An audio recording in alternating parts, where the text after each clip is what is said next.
Junagadh crime બ્રાન્ચે પાટણના રાધનપુરમાંથી જુદા જુદા રાજ્યોના 1001 એક્ટિવેટેડ બોગસ સિમ કાર્ડનો જથ્થો ઝડપી પાડ્યો છે। આ કેસમાં ગુજરાતના લિસ્ટેડ બુટલેગર અને જૂનાગઢના ગીત સિટોક કેસના ફરાર મુખ્ય આરોપી ધીરાન કારિયાના પુત્ર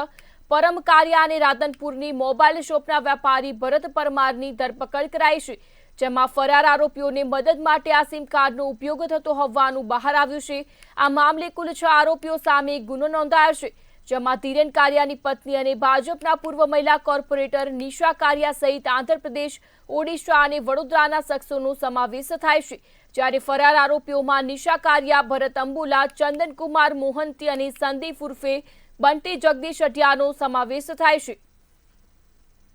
જે માહિતી અનુસાર જૂનાગઢ શહેર બી ડિવિઝન પોલીસ સ્ટેશન ખાતે એક જાણવાજોગ દાખલ કરવામાં આવેલ અને તે અનુસંધાને તપાસ કરતા માહિતી મળેલ કે ડમી સિમ કાર્ડ જે પરમ ધીરેન કારિયા છે તે વ્યક્તિએ તેના મામા સંદીપ ઉર્ફે બંટી દ્વારા વડોદરા ખાતેથી મંગાવેલ હોય અને જે અન્વયે વડોદરા જઈ તપાસ કરતા ભરત અંબુલા રહે વિજયવાડા આંધ્રપ્રદેશ તથા ચંદનકુમાર મોહનંતી રહે ઓડિશા રાજ્ય આ બંને દ્વારા આરોપીઓને ડમી સિમ કાર્ડ પ્રોવાઈડ કરવામાં આવેલ હોય અને આ સમય દરમિયાન જે ભરત શંકરભાઈ પરમાર છે તે આ બંને માધ્યમોને વચલી કડી જોડતી હોય, જેથી આજ રોજ ભરતભાઈ શંકરભાઈ પરમાર તથા પરમ ધીરેન કારિયાને અરેસ્ટ કરવામાં આવેલ છે।